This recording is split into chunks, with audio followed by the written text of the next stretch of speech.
Hey guys, welcome back to the channel. So I'm coming to you today from the car. The kids are back in school and I have a lot going on. So, sometimes I just got to work with what I got. So today I wanted to just answer a question in the simplest format I could think of for beginners. And it was how to build a dividend portfolio and how to do it with $100. So I figured, you know what, let me come on here in the car and just really share without the screenshots, without charts, without articles and all the extra stuff, and just sit down and have a conversation about easy ways that you can start if you are a beginner. And I know a lot of you in our little family over here are knowledgeable on this topic, so please chime in as well. Okay, we are about helping each other over here. You guys know I don't do the whole judgment thing. So please make sure you subscribe, like, and share. I do share a lot of real numbers on this channel. My next video will be our dividends for the month of December, and the video after that will be all the dividends we received in 2022. So y'all are not going to want to miss those videos. Make sure you hit the notification bell so that you don't miss that, okay? So I'm just talking. I have literally no notes or anything. I'm just talking while in the school car line. I got like 30 minutes. I'm not going to be here on 30 minutes, but I got 30 minutes. So the first thing you need to do when you want to get into any kind of investing, not just dividend investing and building a portfolio, is you need to understand that this is a marathon. Okay, not a sprint. We are investors. We buy and hold into good companies and into good funds that we believe in, that we believe are going to be around 5, 7, 10 years from now. Okay, so expect to buy and hold over the long term. You're not going to get rich overnight. So that's the psychology aspect of it. I want you to really understand that as a beginner before you start. The second thing you're going to need to do is open up a brokerage account. So you can go with any of the big brokers. This is Fidelity, this is Vanguard, Charles Schwab, TD Ameritrade. I mean, all of the big ones are really safe and actually very, very easy to open up. So you got to go to their website and open up an account. You can start with a Roth IRA. I would say that's probably the best account for beginners, only because all of the money you make, all of your gains are tax-free. Now, there's other stipulations, but for a beginner, that's the basic thing you need to know about a Roth IRA, that it is funded with after-tax money. That's money in your checking account, and that money, all those gains, so like your dividends, will grow tax-free in that account. Okay, that's simply what you need to know about the Roth IRA. So once you go to, let's say, Fidelity, and you say, you know what, I want to open up a Roth IRA, or you can call them. Calling them is so easy, but guess what, guys?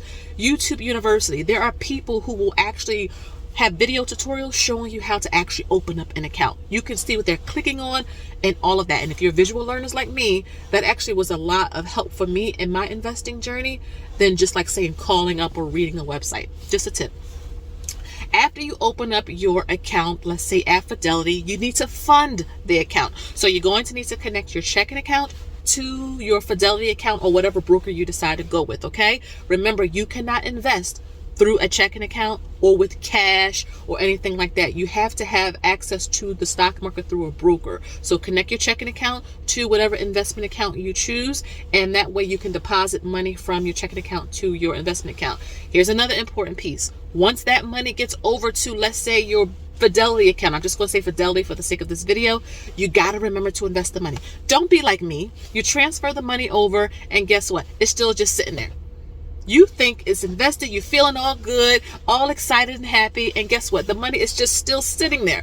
You got to remember to actually invest your money. Now, a lot of the big brokerages like Fidelity will allow you to do automated investing. So you can say, you know what? I want my $100 out of my checking account to go towards VTI. For example, speaking of VTI, so once you put your money over from your checking account to your brokerage account, let's say Fidelity, what do you invest it in? So we're talking about dividends for this video. So to me, again, not financial advice, but I'm all about financial receipts, and I do share a lot of our accounts. Go back through the playlist. VTI is probably the safest fund on the market. Now, index fund, ETFs, and mutual funds, you'll hear all of these terms when you are talking about investing.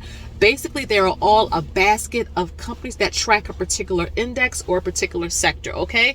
Mutual funds are usually closely aligned to employer type of account. So let's say a 401k, a 403b. A lot of mutual funds have minimum requirements to get into them, like $3,000, $5,000 or something like that. And most of mutual funds are like target date based funds. But again, that's through your employer. Go down to your HR admin office and they will be able to set you up. Okay.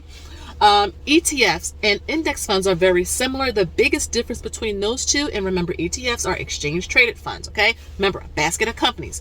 The biggest difference between an ETF and index funds is how you can buy them. So ETFs you can buy, let's say at 10 a.m. and then sell it again at, let's say, 2 o'clock p.m.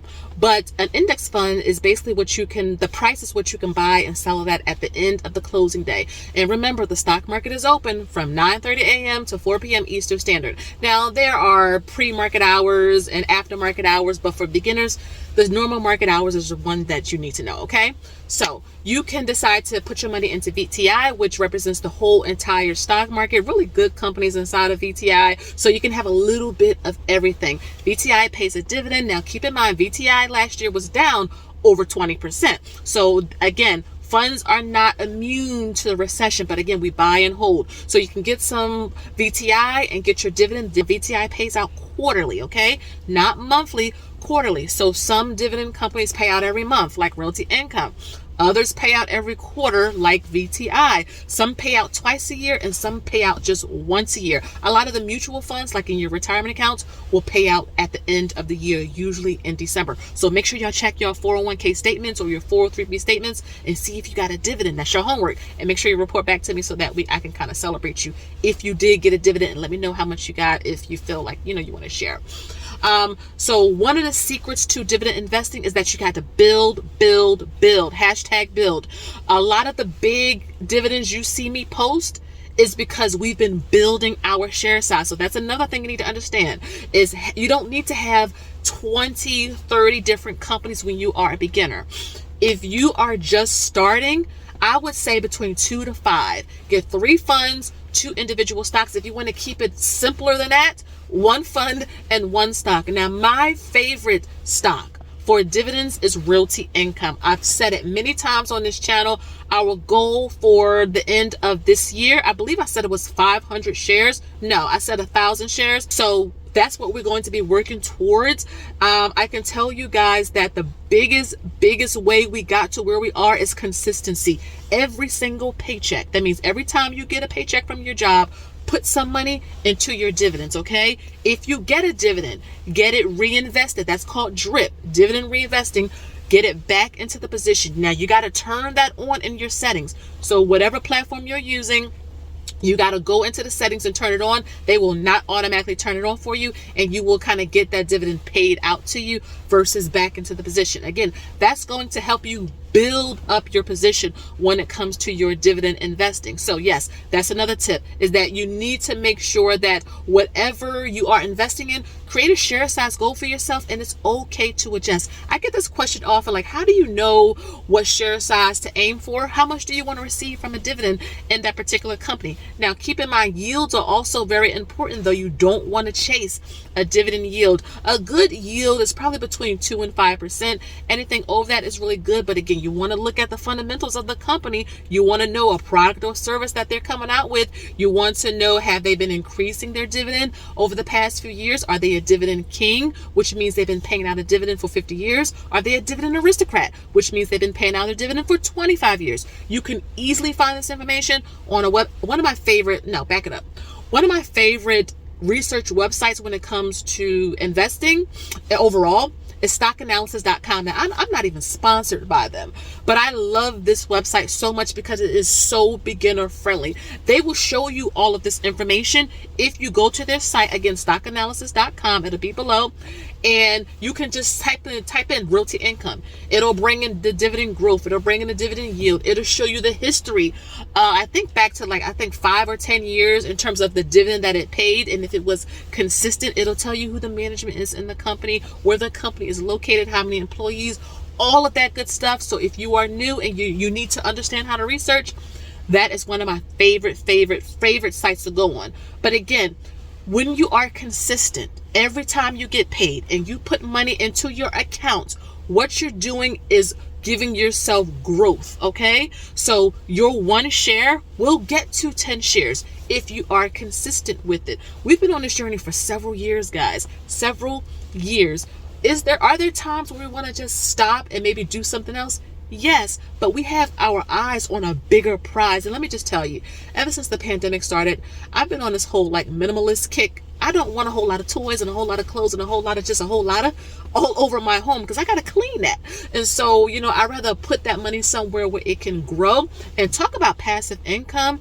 Dividend investing to me is 100% passive. I had someone say, well, you had to work for it. No, I worked once to get the income. Now with that income, I could have decided to get a purse or a pair of shoes or go out to a restaurant, or I can decide to invest the money in a place where it's going to continue to make me money. So yes, dividend investing, I had to work for it once, but I don't consider me working for it again if I get a dividend from it. That's why I think it's 100% passive. That's another way that you can build up your portfolio as well. Track. I can't say this enough. You are going to have lull moments on this journey. You're going to want to quit. You're going to want to stop. Make sure you track everything. I have trackers on my site. I have a spreadsheet on my site. You can create your own. Get a notebook and just write all of your dividend payments. It is super motivating when you are trying to learn something for the very first time. So when you start to see these next two videos and you see all these big dividend payments, I want you to come back to this video if you are a beginner and remember that this took years and we just been investing. You getting a tax refund? Put some money towards your dividends. Bonus, raise, make sure you budget your money correctly and you can invest that way. So again, I just wanted to come on before I picked up my son from school and just talk with you just in a chill format about how to build your portfolio. Make sure you subscribe, like, and share, and I'll see y'all in my dividend update.